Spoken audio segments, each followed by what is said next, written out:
कस्तूरीतिलकं ललाटपटले वक्षस्थले कौस्तुभम् नासाग्रे वरमौक्तिकं करतले वेणुकरे कंकणम् सर्वांगे हरिचन्दनं सुललितं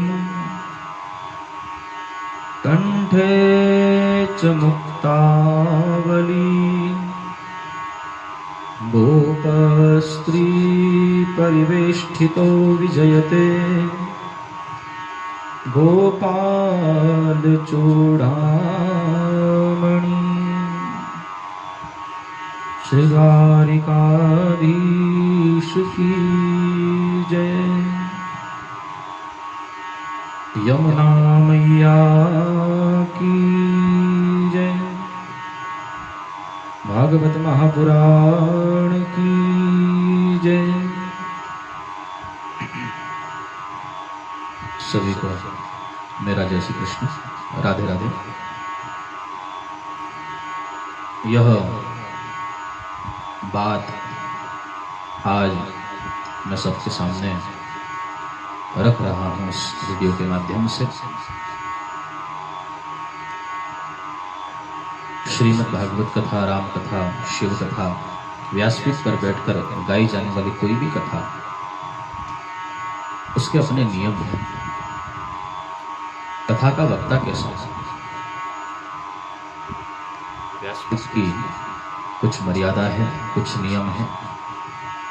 भागवत में लिखा गया कि विरक्तो वैष्णवो विप्रो वेद शास्त्र विशुद्धिकृत दृष्टांत कुशलो धीरो वक्ता कार्योति निःस्पृह।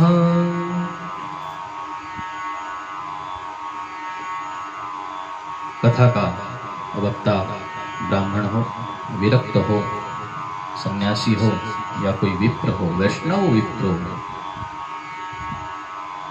ब्राह्मण भी जो हो वह वैष्णव हो, भगवान पर, विष्णु पर, कृष्ण पर आस्था रखने वाला हो, वैष्णव विप्र।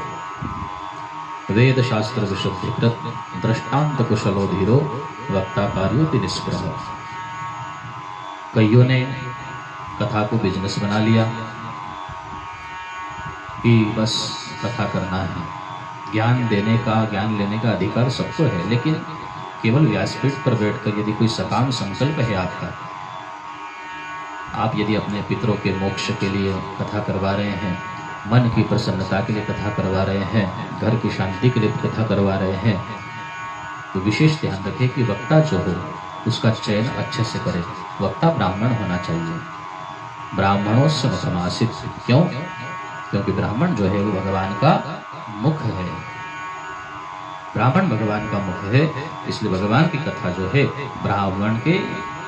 ब्राह्मण के मुख से ही आप करवावे। संकल्प यदि आपका सकाम है, हाँ, ज्ञान आप किससे भी ले सकते हो। कोई बैठ करके आपको ज्ञान की बातें बता सकता है, भागवत का जो ज्ञान है वो दे सकता है, लेकिन व्यासपीठ पर बैठकर केवल और केवल वक्ता का जो चयन करे वह वक्ता ब्राह्मण हो, संत हो, सन्यासी हो, साधु हो। क्योंकि भागवत जी में लिखा है वेद शास्त्र विशुद्धिकृत। वेद वेदांत का भी उसको जानकार होना चाहिए, वेद मंत्र बोलते हुए आना चाहिए। और ब्राह्मण पहले वेद पाठ करता है, वेद पढ़ता है, फिर वह पुराण आदि का अध्ययन भी करता है। तो वेद शास्त्र विशुद्धिकृत। यदि आपका संकल्प सकाम है, पितरों के मोक्ष हेतु आप कथा कर रहे हैं, ब्राह्मण से करवाए, किसी और वक्ता से यदि करवाई तो आपके पितरों का मोक्ष निश्चित नहीं है। यदि वह वैकुंठ मार्ग पर भी होंगे और आप भागवत कथा करवा रहे हैं उनके मुक्ति के लिए, मोक्ष के लिए, परम गति के लिए, वैकुंठ जाने के मार्ग पर वो पितृ लगे होंगे, लेकिन आपका वक्ता, कथा करने वाला बात कड़वी है।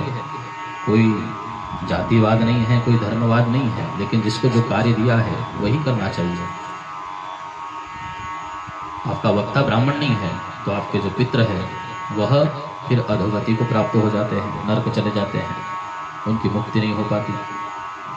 क्योंकि जहाँ पितरों के मोक्ष के लिए कथा होती है, केवल कथा से नहीं, उसका जो विधान है, गणपति इत्यादि पूजन, कलश पूजन, पितरों का तर्पण, मार्जन, मंडल आदि का स्थापन, वह सब विधि विधान से ब्राह्मण के द्वारा हो तो फिर आपके पितरों की परम गति प्राप्त होती है। वह कथा का श्रेय फिर मिलता है, आपका फिर श्रेय प्राप्त होता है।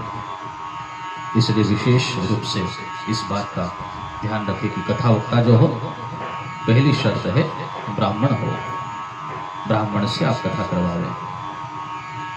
वक्ता का चयन बड़े विचार से सोच समझकर करें, क्योंकि कथा को बिजनेस बनाकर, व्यापार बनाकर नाम और पैसा कमाने की इस कलयुग में फिर भागदौड़ मची हुई है, लगी हुई है। हर कोई नाम चाहता है और कोई काम नहीं होता तो फिर चलो भागवत पढ़ लें और नाम भी मिलेगा, पैसा भी मिलेगा, लेकिन यजमान की अधोगति, यजमान का सत्यानाश। इसलिए विधि विधान से कथा हो, विधान से कथा हो, वक्ता ब्राह्मण हो। हमने कई बार ये शब्द कहे तो कईयों ने विरोध खड़ा किया तो क्या ब्राह्मण को अधिकार है? अरे ब्राह्मण नाई की दुकान खोल सकता है क्या, कटिंग की? ब्राह्मण कोई दूसरा कार्य कर सकता है क्या? जो कार्य जिसको दिया है, ब्राह्मण के 6 कर्म हैं: ज्ञान लेना, ज्ञान देना, प्रवचन करना, प्रवचन, पुराणों का ज्ञान पहले ले, उसके बाद में ज्ञान देवे, यज्ञ करना, यज्ञ करवाना, दान लेना और दान देना, ये 6 कर्म ब्राह्मण के बताए गए हैं शास्त्रों में। इसलिए कहा गया कि विरक्तो वैष्णवो विप्रो, कथा का जब वक्ता हो वह विशेष रूप से केवल ब्राह्मण हो, साधु संत हो, सन्यासी हो या ब्राह्मण हो। ज्ञान आप किससे भी दे सकते हो, लेकिन यदि कथा करवाना है, संकल्प आपका सकाम है, तो ब्राह्मण हो। बेटा बेटी की शादी होती है तो किसी से भी लगवा लेते हो क्या? नहीं, ब्राह्मण को बुलाया जाता है।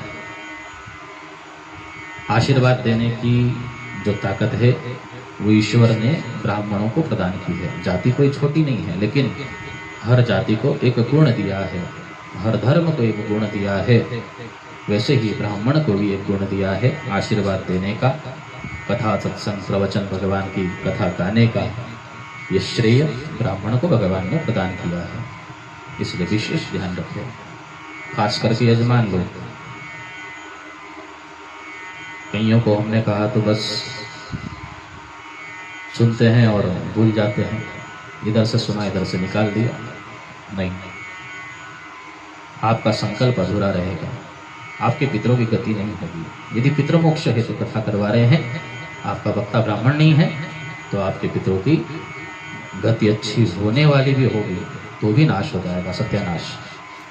इसलिए बात कड़वी है, गोली कड़वी होती है, लेकिन असर उसका होता जरूर है। बात कड़वी है, मान लो तो अच्छा है, नहीं मानो तो महामारी तो फैल रही है। दुनिया में जो पाप हो रहे हैं, अधर्म के जो कार्य हो रहे हैं, धर्म की जो हानि हो रही है, उसके लिए फिर भगवान को हर 100 साल में एक मार धरती पर लगाना पड़ती है। धरती पर एक विशेष फिर महामारी आती है, 100 साल में बैलेंस पृथ्वी का बनता है। ये सब जो हो रहा है, ये सब एक पाप का ही फल है। धरती पर पृथ्वी के साथ में जो अत्याचार जो हुआ है, ये उसी का फल है। कई लोग बोलते हैं कि मंदिर से ज़्यादा अस्पताल होते तो शायद लोग बच जाते। अरे विदेशों में तो मंदिर कम है, अस्पताल ज़्यादा है। क्या वहाँ यहाँ से ज़्यादा लोग वहाँ मर रहे हैं? फ्रांस, ब्रिटेन, अमेरिका, बड़े बड़े हॉस्पिटल हैं, मंदिर कम है, हॉस्पिटल ज़्यादा है, लेकिन भारत से ज़्यादा मृत्यु विदेशों में हो रही है। पहले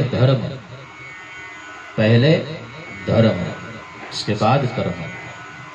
धर्म और कर्म पहले, बाद में दुनिया।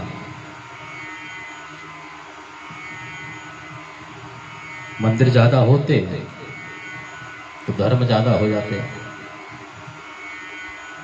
ऑक्सीजन की कमी है, क्यों? पेड़ नहीं है, पेड़ कट रहे हैं, बस्तियां बस रही है, कॉलोनियां बस रही है, कट रही है, तो पेड़ काटे जा रहे हैं, इसलिए ऑक्सीजन नहीं है, श्वास नहीं मिल रही है, बीमारी हो रही है। तो महामारी का समय है, टल जाएगा। धीरज रखे, घर पर रहे, सुरक्षित रहे, और इस वीडियो में जो कहा गया उसको विशेष ध्यान रखें। जय श्री कृष्ण।